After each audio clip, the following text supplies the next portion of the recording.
Hello, and welcome. Today I am bringing you guys Aeschylus. He is considered the father of ancient Greek tragedy.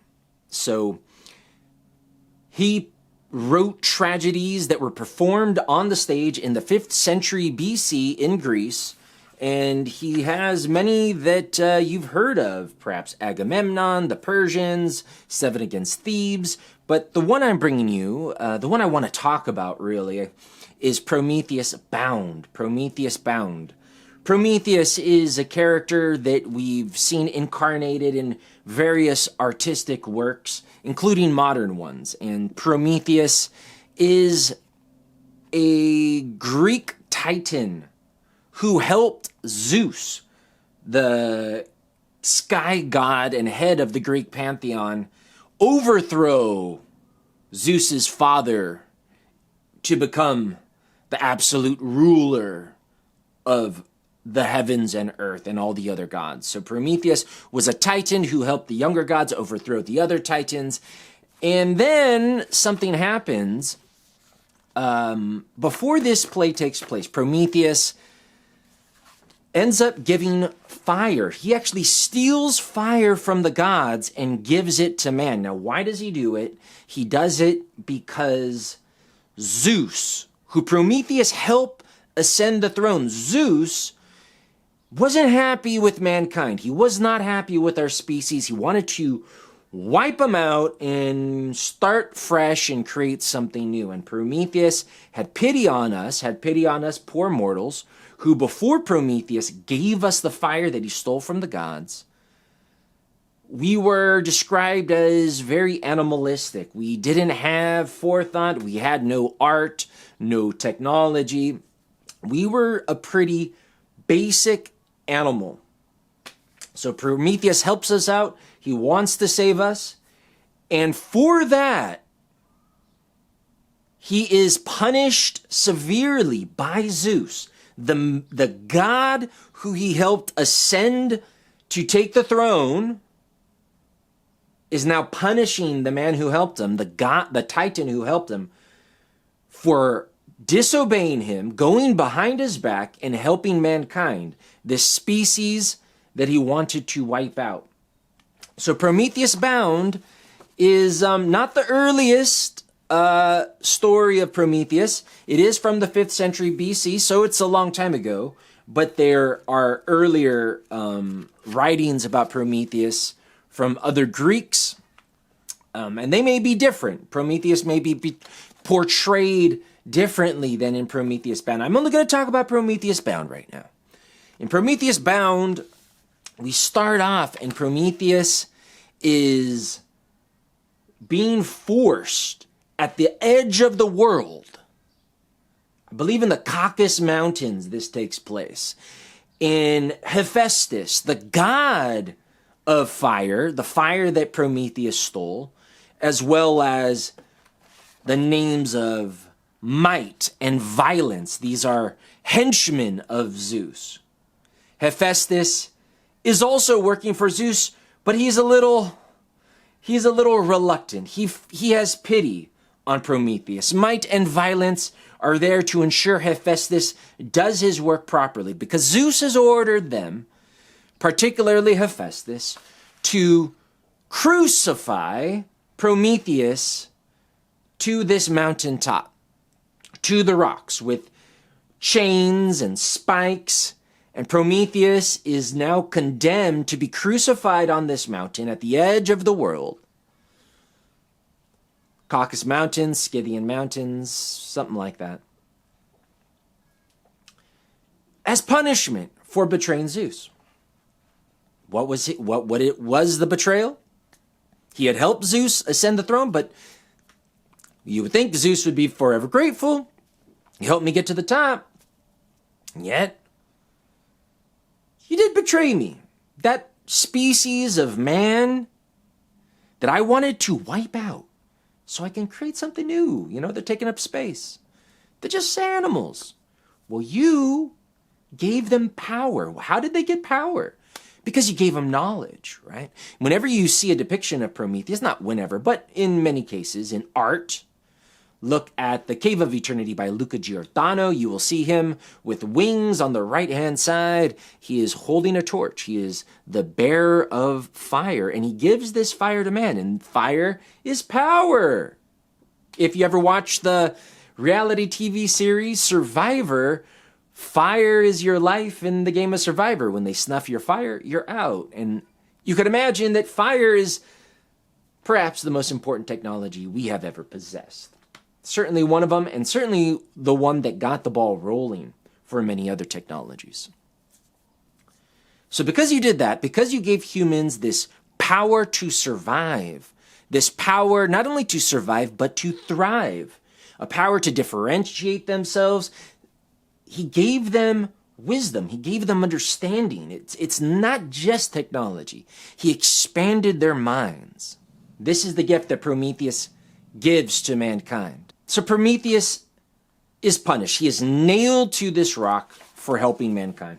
And that's where the play starts. So Hephaestus is reluctant. He's the lame god, the god who is crippled. I believe Zeus probably threw him off a cloud. Don't quote me. It doesn't come up in this play. Not that I remember. Might and violence, the henchman of Zeus. Right? Zeus, who is the head of the pantheon of gods, and all of these gods represent all the various aspects of nature and, whether it's love or war or, rivers, Zeus is at the top, and he's using might and violence, right? Two things that are powerful, two things that are persuasive. Persuasive, not in a very intellectual way, but persuasive in a violent way, as in their names. And they force Hephaestus to do it. They say, don't feel guilty for this guy. He deserves it. And eventually he gets nailed to it, and the play goes on, and Prometheus is visited by other gods. I believe Oceanus. Oceanos. The ocean god visits him. The daughters of Oceanus visit him, and they're offering their sympathy. They're offering their advice. Trying to say, hey, man, you did something bad. You betrayed Zeus. Maybe if you cooperate, maybe he'll let you go. But Prometheus is defiant in his punishment. It doesn't matter. He continually says, Zeus can do whatever he wants. He can torture me more. I will not capitulate. I will not renounce what I've done, because I am in the right. Zeus is the tyrant. So immediately you have this theme that just jumps out at you throughout the entire play. Prometheus saves mankind. He does what's right, even though he knew beforehand what would happen to him. Prometheus means forethought or foresight. He has the gift of prophecy. He knows what's going to happen in the future. So he knew this was going to happen, but he did it anyways. So he typifies that person, that one of us who does what's right, even though they know they're going to get punished for it. Think of a whistleblower who blows the whistle on a huge corporation, even though that corporation may come after them and their family. This type of guy. So he's very sympathetic as you read it. You really identify for this guy. Also kind of reminds you of Christ, nailed on the cross for saving mankind, this mythological idea. And so he feels that he is in the right. And for him, the morality of his act is more important than the repercussions. Now, he is visited by another woman, Io. She is in the appearance of a cow. This is goes into another story. This woman is also being tortured indirectly by Zeus. Zeus had slept with her. Zeus's wife was furious, turned her into a cow, and is torturing her. Now she has to run around the world as this gadfly. I've never been bit by a gadfly, but I guess they bite hard. And this gadfly is following her. She's followed by a god with many eyes, and she wanders over there, and she is also being tortured by the gods for something that she did. Had sex with the big guy in the sky. And the wife got jealous. So there's another thing that we can all relate. Not we can all relate to, but some of us have heard that story before, right? You slept with the wrong person, and now their lover's pissed at you. Right? Might not have been worth it. But of course, when you get into her story and she tells it, you feel a little sympathy for her. And in a lot of these stories, you almost, especially Eo's story, because I don't think she necessarily wanted to sleep with Zeus. She goes into it, but her father sort of forced her out to do it because Zeus threatened to kill him and all of his descendants. So you don't know whether or not someone's fate is self-induced, like I chose to do that and therefore this is what happened to me, or it's just the gods have conspired to put you in this tragic situation, and this is a tragedy. So it made me think about fate and tragedy, and I started to look at some of the things that have happened in my life that I didn't want to happen. I go, was it really all my responsibility that I landed myself in that situation? Well, I could see that I did that, and so, but there were forces pushing me towards that direction. So it made me think a lot about the course of life and how much of it involves our free will and how much of it involves factors, both psychological factors, hereditary factors, as well as external factors. So she talks to Prometheus, he tells her future, and we come to find out that that in the future, she will end up having children, and one of those children will, actually, maybe it's not her, but one of Zeus's children, maybe it's not her, but one of Zeus's children, it comes out, will end up overthrowing Zeus. So Zeus, the god who is punishing Prometheus, sorry if this doesn't all make sense. I only read it once, but bear with me. I've got the details, don't worry. So Zeus, who's now newly crowned as the god, so this is in the beginning of his reign, he has the power to punish Prometheus, but in the future, he will get overthrown. This comes out as Prometheus is talking to Io, or Io. Also, as a side note, it is mentioned that Io, during her wanderings, she goes to various locations like the Ionian Sea, which is named after her, named after that character. So look it up on Google Maps. That sea, the Ionian Sea, is named after this character, as well as the Bosporus, which is this strait of water near Istanbul, is named after her, and it comes up in that story. I thought that's fascinating. These major geographical locations that you can look on a map directly relate to this character that they mention in the play. Sorry, I'm sweating. It's very hot. So Zeus, although he's the big man in the sky right now, he's not going to be there forever, and Prometheus knows who's going to overthrow him. So Zeus catches wind of this, sends his messenger Hermes, who's kind of a corporate shill. He doesn't really have a free will of his own. He's just his boss's henchman. He is a god, but he would never question Zeus. This all comes out in his conversation with Prometheus, who he says, Prometheus, you are so stubborn. You're stupid. You're insane. I believe he uses that word.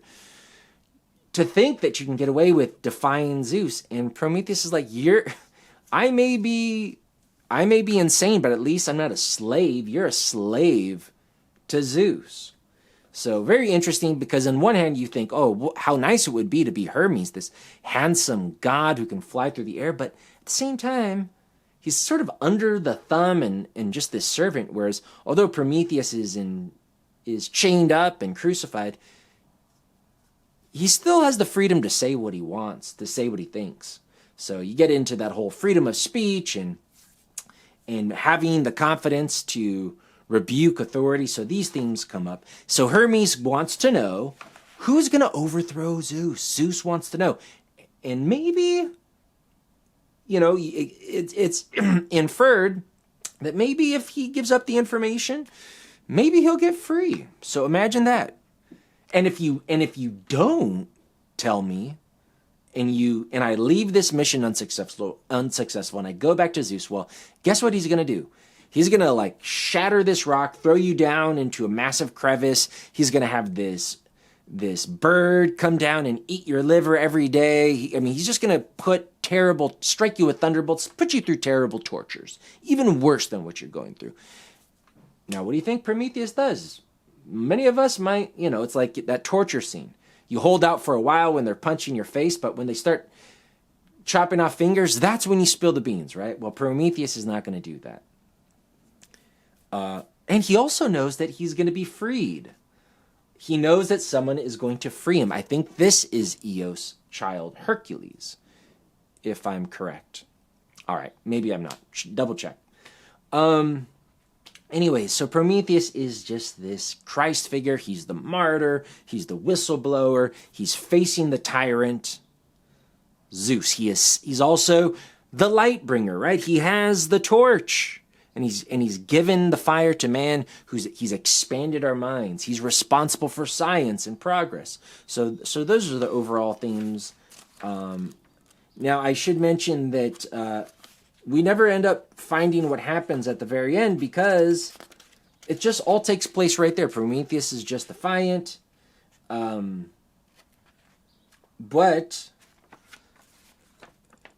according to the scholars, there might have been one or two more plays that followed Prometheus Bound. So this might have been the first play of a trilogy, or at least the first play of another one. So if you really like Prometheus Bound, the sound of that, I highly recommend it. It was only 41 pages in my translation. I didn't read the ancient Greek. I read a translation by David Green. It was very nice to read. Some might be better. I know that another poet wrote Prometheus Unbound, one of the Romantic poets, and so you get another spin off of that. So different tellings of Prometheus, all of the various mythological figures are told from different angles. Sometimes they have different character traits, but mostly all within the canon of Greek mythology. I thought Aeschylus did a fantastic job, and it also made me think about who is Prometheus. So this is going to be a little speculative, but you get the sense that he's the Christ figure. But he also... Actually, no, wait. I'm going to save this for another video. I'm just going to leave this as my review and summary of Prometheus Bound. And in another video, I'm going to go into something deeper because I started to pull threads of what else this play might mean, what else Prometheus might mean, and I got onto a rabbit hole, which I haven't even finished coming back up from. So I'm going to save that for another video. Thank you for watching this. My name's Ryan. Bye-bye.